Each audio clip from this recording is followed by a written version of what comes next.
Hello everyone, welcome to the channel agricultural studies. मेरा नाम है दिवाकर खत्री और आज इस वीडियो के दौरान हम फंडामेंटल्स ऑफ सॉइल साइंस में सॉइल फिजिक्स के अंदर जो हमारा टॉपिक चल रहा है सॉइल वाटर, तो सॉइल वाटर के बारे में और अच्छे से बात करने वाले हैं। और अच्छे से बात करने वाले हैं से मेरा मतलब ये है कि इस वीडियो से जो पहले की वीडियोज़ हैं उसके अंदर भी हम सॉइल वाटर के बारे में कुछ बातें कर चुके हैं। यानी सबसे पहले हमने जाना था कि सॉइल वाटर के अंदर या वाटर की पर्टिकुलर क्या प्रॉपर्टीज़ हैं, उसका स्ट्रक्चर कैसे होता है, इन सब चीज़ों के बारे में हमने बात करी थी। उसके बाद हमने जाना था कि सॉइल वाटर पोटेंशियल का मतलब क्या होता है, पीएफ वैल्यूज़ का क्या मतलब होता है, ये जाना था हमने। और उसके बाद हमने सॉइल वाटर कॉन्स्टेंट्स जो होते हैं उनके बारे में भी बात करी है। सॉइल वाटर कॉन्स्टेंट्स के अंदर हमने जाना था कि कुछ पर्टिकुलर कंडीशंस के अंदर हम कहते हैं सॉइल का मॉइस्चर एक पर्टिकुलर कांस्टेंट वैल्यू के रूप में याद रखते हैं हम, है ना, जिनके बारे में हमने जाना था कि field capacity, maximum saturation point, साथ में हमने ये भी जाना था हाइग्रोस्कोपिक पॉइंट क्या होता है, परमानेंट विल्टिंग पॉइंट यानी विल्टिंग कोफिशिएंट्स क्या होते हैं। तो इस तरह की हमने चीज़ें जो है पिछले वीडियोज़ के अंदर डिस्कस करी हैं। तो आज हम बात करने वाले हैं सॉइल वाटर क्लासिफिकेशन के बारे में। आप जानते होंगे कि ये टॉपिक बहुत इंपॉर्टेंट है, सॉइल वाटर में से अगर क्वेश्चन उठते हैं तो इसमें से ज़रूर उठते हैं, है ना। तो कहने का मतलब ये हुआ सॉइल वाटर क्लासिफिकेशन के अंदर मेनली हमें दो बातें पता होनी चाहिए।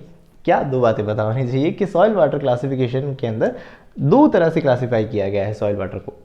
इसमें से पहला क्लासिफिकेशन जो है वो है फिजिकल क्लासिफिकेशन। क्या है? फिजिकल क्लासिफिकेशन है, जबकि दूसरा जो है वो है बायोलॉजिकल क्लासिफिकेशन। और जैसा कि नाम से ही समझ आता है कि फिजिकल क्लासिफिकेशन यानी हम देखते हैं सॉइल की फिजिकल प्रॉपर्टीज़। फिजिकल प्रॉपर्टीज़ में मैं घुसूँ तो मुझे समझ आता है सॉइल सेपरेट्स यानी सॉइल के अलग अलग हम देखते हैं पार्टिकल्स का अलग अलग साइज, जिसके अंदर मेनली हम तीन तरह से पार्टिकल्स को जानते हैं कि या तो वो सैंडी होते हैं, सैंड, सिल्ट और क्ले के फॉर्म में होते हैं, बड़े सैंड, सिल्ट और उससे भी छोटे क्ले। तो कहने का मतलब ये हुआ कि सॉइल सेपरेट्स जो हैं उसके अंदर हम देख रहे हैं उनका साइज़ अलग अलग है, तो हम देख रहे हैं उनका पानी को पकड़ के रखने का पावर भी अलग अलग है। कोहेशन और एडेशन की प्रॉपर्टी भी अलग अलग है। कि अगर मैं कहूँ कि क्ले पार्टिकल्स हैं तो क्ले पार्टिकल्स हैं तो ऑफकोर्स वो क्या करेंगे, पानी को ज़्यादा मजबूती से पकड़ के रखेंगे।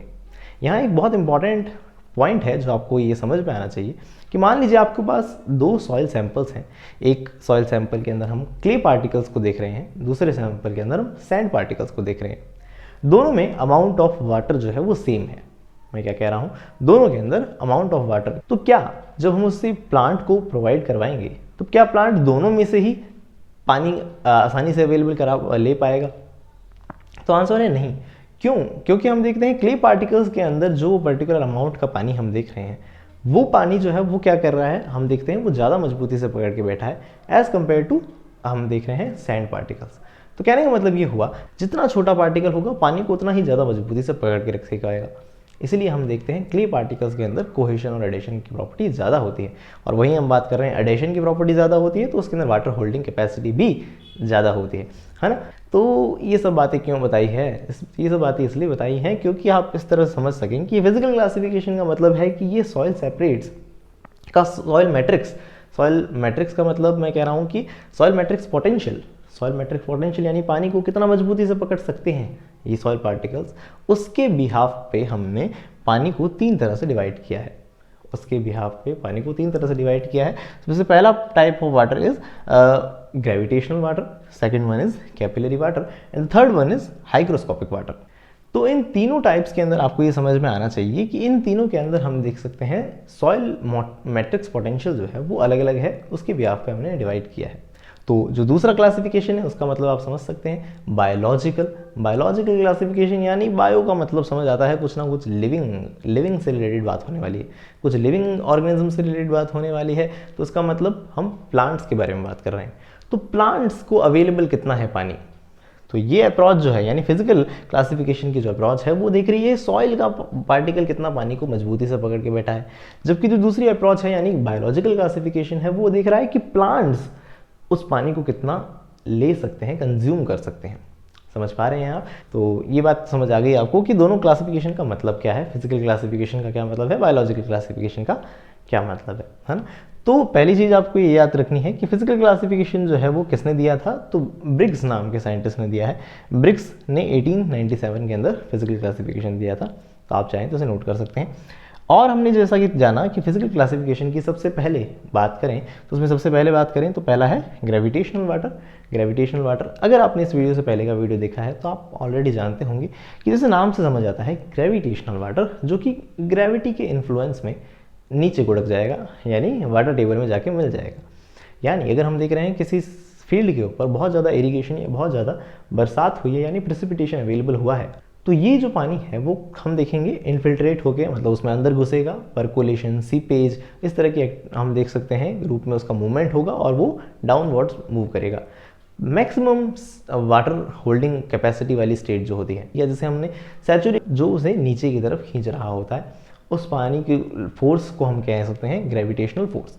पानी पर लग रहे फोर्स को हम क्या कह सकते हैं, ग्रेविटेशनल फोर्स कह सकते हैं। और ऐसा पानी जो सिर्फ और सिर्फ ग्रेविटेशन की वजह से ही मूवमेंट में आ रहा है, इस तरह के पानी को हम क्या कहेंगे, ग्रेविटेशनल वाटर कहेंगे। इजी सी बात है, ये तो आप समझते ही हैं। This water in the voids is subjected to no force, कोई और फोर्स नहीं है अदर देन ग्रेविटी। इसे हम फ्री वाटर भी कहते हैं। फ्री वाटर क्योंकि ये ऑफकोर्स फ्री है, किसी से भी जुड़ा हुआ नहीं है, आराम से फ्लो कर सकता है, अंदर की तरफ परकोलेट हो सकता है। ये क्या देख सकते हैं, फ्री वाटर कहा गया है।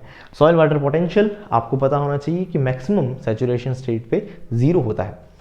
सॉइल वाटर पोटेंशियल क्या होता है और क्यों 0 होता है, ये सब मैं पिछले वीडियोज़ में बता चुका हूँ। तो अभी हम इतना याद रखेंगे कि सैचुरेटेड स्टेट के अंदर ये कितना होता है, 0 होता है। तो 0 से फील्ड कैपेसिटी तक का स्टेट, फील्ड कैपेसिटी पे कितना होता है सॉइल वाटर पोटेंशियल, आपको याद होना चाहिए -1/3 बार होता है। तो -1/3 बार तक का सॉइल वाटर पोटेंशियल और 0, इन दोनों के बीच का जो अगर हम देखते हैं वाटर है, वो आसानी से ग्रेविटी के इन्फ्लुएंस में नीचे जाएगा, जिसे हम कहते हैं ग्रेविटेशनल वाटर। क्लियर है। दूसरा हम देखते हैं कैपिलरी वाटर। कैपिलरी वाटर का मतलब होता है जो सॉइल के अंदर हम कैपिलरीज बनते हुए देखते हैं। आप जानते हैं माइक्रोपोर्स होते हैं सॉइल के अंदर, तो जो माइक्रोपोर्स होते हैं वो जब लिंक बनाते हुए, आपस में जुड़ते हुए एक कंप्लीट कैपिलरी का हम देख सकते हैं फॉर्मेशन करते हैं। कैपिलरी मतलब बहुत पतले पतले पाइप्स या कह सकते हैं ट्यूब्स बन गई हैं, जिसके अंदर पानी एडेशन फोर्स की वजह से ऊपर चढ़ता है, पानी ऊपर चढ़ जाता है। ग्रेविटी उसे नीचे बुला रही हो तब भी वो पानी ऊपर की तरफ मूवमेंट कर जाता है। तो इस तरह की हम देख सकते हैं मूवमेंट कर सकने वाले पानी को, कैपिलरी के अंदर मूवमेंट मतलब ले सकने वाले पानी को हम क्या कह सकते हैं, कैपिलरी वाटर कह सकते हैं। कैपिलरी मूवमेंट क्यों होता है, क्योंकि पानी के अंदर सरफेस टेंशन होता है, साथ में एडेशन की प्रॉपर्टी है, पानी जो है सॉइल पार्टिकल्स के साथ एक जुड़ने का प्रॉपर्टी रखता है, जिसे हम एडेशन फोर्स कहते हैं। तो एडेशन फोर्स के बिहाफ पे पानी ऊपर की तरफ मूव करता है। और साथ में सॉइल के ही और साथ में वाटर के ही मॉलिक्यूल्स के बीच में जो फोर्स है उसे क्या कहते हैं, कोहेशन फोर्स कहते हैं, ये आप जानते होंगे। तो हम देखते हैं water held by the surface tension forces. ये वाटर किसकी वजह से है यहाँ पे, तो हमने जाना सरफेस टेंशन फोर्सेस की वजह से। सरफेस टेंशन मतलब पानी के अंदर जो सरफेस टेंशन है, such as a continuous film around the particle. Particle के अराउंड में कंटिन्यूस फिल्म मतलब एक तरह से पूरे कवरिंग हो रही है, एक तरह से शीट बन रही है उसके ऊपर, है ना। And the around the particles and in the capillary spaces. और कैपिलरी स्पेसेस का मतलब समझ आएगी आपको कि पतले पतले ट्यूब्स जो हैं उनके बीच में इस तरह का मूवमेंट हम देख रहे हैं, तो उसे हम कह रहे हैं कैपिलरी वाटर। अब ये जो कैपिलरी वाटर है कितने SWP यानी सॉइल वाटर पोटेंशियल पे अवेलेबल होता है, तो -1/3 बार से -31 बार तक। देखिए 0 से कंडीशन से शुरू करना है हमें, है ना। मैं अगर इस तरफ दिखाऊंगा तो पॉजिटिव वैल्यूज़ होती हैं जनरली, और इधर की वैल्यूज़ जो होती हैं वो नेगेटिव हम कंसिडर करते हैं ग्राफ पेपर पे भी। तो आप जानते हैं 0 से इधर की तरफ के जो भी हम देखते हैं वैल्यूज़ हैं, है ना, तो हम कह रहे हैं 0 पॉइंट पे तो कौन सा हो गया, सैचुरेशन पॉइंट हो गया। अब उससे कम क्यों कह रहा हूँ, कि 0 से माइनस में जा रहे हैं हम, यानी सॉइल वाटर पोटेंशियल कम होता जाता है।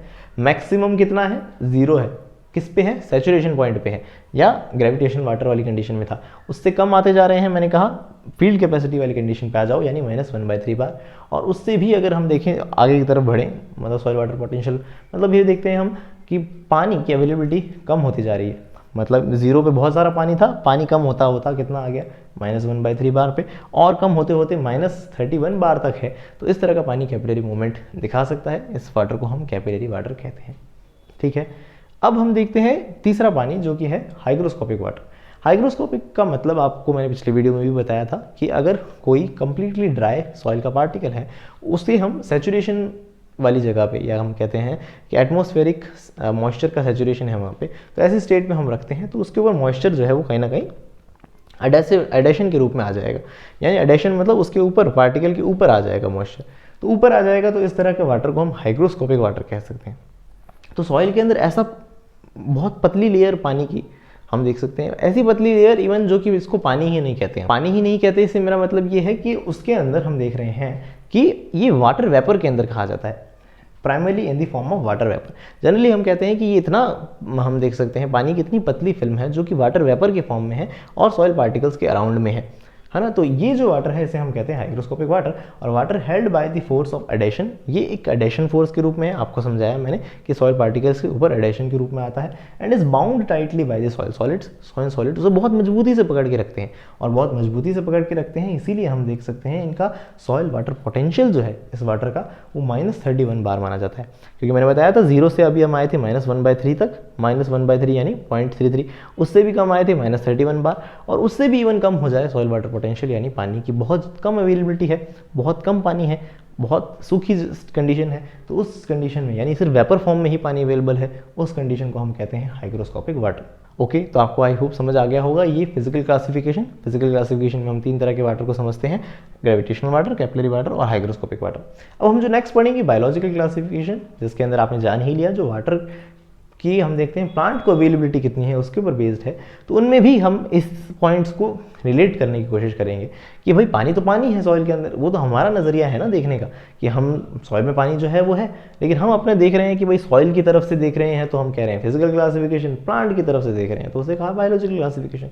तो अब हम नेक्स्ट स्लाइड में जो जानने वाले हैं बायोलॉजिकल क्लासिफिकेशन, वो कैसे यही इसी तरह के वाटर ही है, तो उसे भी हम रिलेट करने की कोशिश करेंगे। ओके, आप चाहें तो उसे नोट कर सकते हैं। और साथ में अगेन मैं आपको बताना चाहूँगा कि इस वीडियो से पहले के वीडियोस अगर आपने नहीं देखे हैं तो उनके लिंक ऊपर आई बटन के साथ नीचे डिस्क्रिप्शन बॉक्स में अवेलेबल हैं, आप चाहें तो उन्हें देख सकते हैं।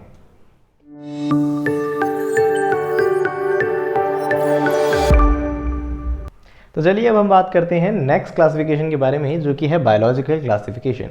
जैसा कि मैंने आपको बताया कि ये प्लांट वाटर अवेलेबिलिटी के ऊपर बेस्ड है, प्लांट वाटर अवेलेबिलिटी पे। तो यानी जब मैंने प्लांट से पूछा कि क्या सीन है, इनसे बात करके देखें, तो प्लांट से अगर हमने बात करी कि पूछा आपको कौन सा पानी आपके आसपास जो अवेलेबल है, तो वो कौन सा पानी आपके लिए है या नहीं है, या क्या मौजूदा हालात हैं, तो वो बेचारे बताते हैं अपना दुख। कहते हैं कि हमारे पास, हमको पानी को हम 3 तरह से देखते हैं, यानी पानी को हम हमारे आसपास जो है उसे 3 रूप में हम देखते हैं कि कुछ तो ऐसा पानी है भैया कि जो हमारा है तो हमारा ही है, कुछ पानी ऐसा है जो हमारा होकर भी हमारा नहीं है, यानी उनका दुख है ये कि भाई साहब इनको लगता है वो हमारा होकर भी हमारा नहीं है। लेकिन और तीसरा पानी ऐसा है जो इनको दुख नहीं है कि भाई जो हमारा नहीं है और हमको मिलता भी नहीं है, तो उसके लिए हमको दुखी भी नहीं है। यानी कुछ पानी ऐसा है जो इनका है और इनको अवेलेबल भी है। यानी हम देखते हैं फील्ड कैपेसिटी से परमानेंट विल्टिंग पॉइंट, ये 2 सॉइल वाटर कॉन्स्टेंट्स होते हैं। सॉइल वाटर कॉन्स्टेंट्स मैंने पिछले वीडियो में आपको समझाए हैं। ये एक पर्टिकुलर कंडीशंस हैं कि इससे बीच का मतलब हम देखते हैं फील्ड कैपेसिटी यानी -1/3 बार होती है और परमानेंट विल्टिंग पॉइंट पे कितना होता है -15 बार। तो इतना जब हम देख सकते हैं जो सॉइल मैट्रिक्स पोटेंशियल होता है, तो ये वाला जो पानी है ये पौधों का है, पौधे कहते हैं ये हमारा है और हमको मिल भी रहा है, तो इसमें कोई टेंशन नहीं है, ये अवेलेबल वाटर है, तो इन्हें इसका कोई दुख नहीं है, ये खुश हैं इस बात से। लेकिन प्लांट्स जो हैं दुखी इस बात से हैं कि जो पानी इनका है लेकिन बेचारा इनको नहीं मिल पा रहा है, यानी अनअवेलेबल है। क्यों? क्योंकि हम देख सकते हैं वो सक्शन थोड़ा ज़्यादा है, सॉइल के पार्टिकल थोड़ा ज़्यादा मजबूती से पकड़ के बैठे हैं, यानी 15 बार से ज़्यादा हम देख सकते हैं कि सक्शन के साथ जब हम देखते हैं उसे पकड़ के बैठे हैं सॉइल पार्टिकल्स। तो ये सॉइल मतलब प्लांट वाले कहते हैं यार ये पानी तो हमारा है लेकिन इतनी दम नहीं है हमारे अंदर कि हम उसे खींच लेवें और अपने अंदर ले सकें। यानी कहने का मतलब ये हुआ ये वाटर इनके लिए अनअवेलेबल है। तो तीसरा वाटर है, जैसा कि मैंने कहा था, इनको मिल भी नहीं रहा है और उनको कोई गम भी नहीं है इस बात का। क्यों? क्योंकि ये तो सुपरफ्लुअस वाटर है। सुपरफ्लुअस का मतलब ये हो गया इतनी बारिश होती है कि ये पौधे कहते हैं कि भाई ये तो हमारे हिस्से का है ही नहीं, ये तो जो जाना है ग्रेविटी में निकल गया चुपचाप, है ना। इतना पानी आया कि वो ग्रेविटी में जो जा सकता था उतना चुपचाप निकल गया। तो इनको कोई गम भी नहीं है इस बात का कि ये तो हमारा था ही नहीं, इनको पता है ये तो भाई हमारे रूट जोन से निकल जाने वाला है। कहने का मतलब ये हुआ, ये हो गया सुपरफ्लुअस वाटर। तो सुपरफ्लुअस वाटर को ही हम क्या कहते हैं? ग्रेविटेशनल वाटर कहते हैं, जो कि ग्रेविटी के इन्फ्लुएंस में निकल जाता है। एक वाटर ऐसा जो इनका होकर भी इनका नहीं है, क्योंकि इनके पास इतना दम नहीं है कि वो उसे सक्शन के रूप में उसे ले सकें, यानी ये वाटर अनअवेलेबल है। और तीसरा वाटर जो इनका है और इनके लिए इनको जिंदा रखे बैठा है, तो वो है अवेलेबल वाटर। क्लियरिटी है। अब हम देख रहे हैं कि इसे एक इमेज के रूप में अच्छे से दिमाग में बना लेते हैं। कैसे? इस हम देख सकते हैं इलस्ट्रेशन के रूप में। 0 बार कौन सी कंडीशन थी? सैचुरेटेड कंडीशन थी, तो उसमें मैंने लिखा है मैक्सिमम वाटर होल्डिंग कैपेसिटी वाली स्टेट। इससे कम अगर हम देखते हैं पोटेंशियल होता है, सॉइल वाटर पोटेंशियल इससे कम होने लगेगा, यानी -1/3 बार में आएगा, तब इस स्टेट को हम कहेंगे फील्ड कैपेसिटी। और इससे भी कम आएगा -15 बार पे, तब इसे हम कहेंगे PWP यानी परमानेंट विल्टिंग पॉइंट। इससे भी कम आएगा तो उसे हम कहेंगे हाइग्रोस्कोपिक कोफिशिएंट, राइट। अब हम देख रहे हैं कि ये 0 बार से -1/3 बार तक का पानी, जो मैंने आपको क्या बताया था, झूठ नहीं बोलिएगा, मैंने बताया था आपको ग्रेविटेशनल वाटर कहा था मैंने, तो ये कहा 0 बार से -1/3 बार तक का वाटर जो चुपचाप नीचे निकल जाता है उसे ग्रेविटेशनल वाटर कहते हैं।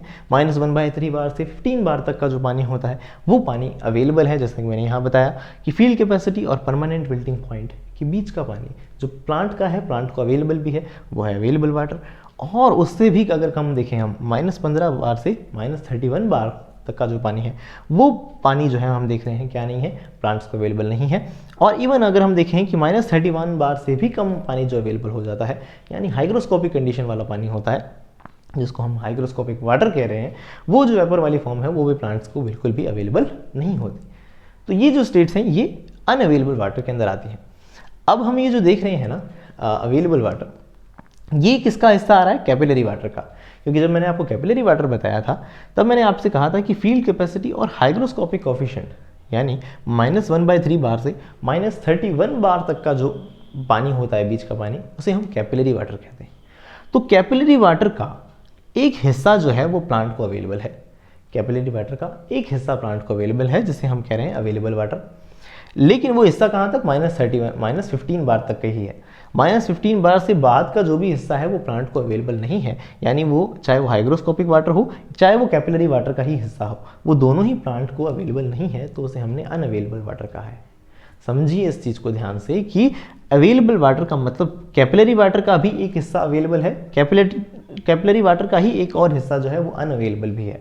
तो कैपिलरी वाटर का मतलब ये है जो फील्ड कैपेसिटी से हाइग्रोस्कोपिक कोफिशिएंट तक है, लेकिन फील्ड कैपेसिटी से सिर्फ परमानेंट विल्टिंग पॉइंट तक का ही पानी पौधे ले सकते हैं, तो उसे कैपिलरी अवेलेबल वाटर कहते हैं। तो मैं इसलिए जोर दे रहा हूँ क्योंकि ये सब गोलगप्पम हो जाता है जब हम 1-2 दिन बाद इस टॉपिक को बंद कर देते हैं या कुछ और पढ़ते हैं, तो ये सब चीज़ें गोलमोल हो जाती हैं। तो इस इलस्ट्रेशन को आप एक बार देख लें अच्छे से और खुद बनाने की कोशिश ज़रूर करिएगा कि 0 से यहाँ तक मेंशन करिएगा, खुद ग्रेविटेशनल वाटर लिखिएगा, अवेलेबल वाटर, अनअवेलेबल वाटर। जब आप खुद लिखेंगे तो आपको चीज़ें और अच्छे से याद भी होंगी। ओके, तो इस तरह से हमने जाना क्लासिफिकेशन ऑफ सॉइल वाटर के बारे में। और अब इस वीडियो का जो नेक्स्ट वीडियो है उसके अंदर हम बात करने वाले हैं सॉइल मॉइस्चर कैरेक्टरिस्टिक्स के बारे में, और उसके बाद हम सॉइल मॉइस्चर का डिटर्मिनेशन कैसे किया जाता है उन टेक्निक्स के बारे में भी बात करने वाले हैं। ओके, ये था हमारा आज का वीडियो, और हमेशा की तरह मैं आपसे रिक्वेस्ट करूंगा आप इस वीडियो को लाइक ज़रूर करें और साथ में अपने फ्रेंड्स के साथ इस वीडियो को शेयर ज़रूर करें। और साथ में मेरी कोशिश है इस वीडियो का जो भी कंटेंट मैंने आपको बताया है उसकी PDF फॉर्म नीचे डिस्क्रिप्शन बॉक्स में अवेलेबल हो, आप उसे डाउनलोड करके आराम से पढ़ सकते हैं। और इसी तरह के वीडियोज़ के लिए जुड़े रहिएगा एग्रीकल्चरल स्टडीज़ से।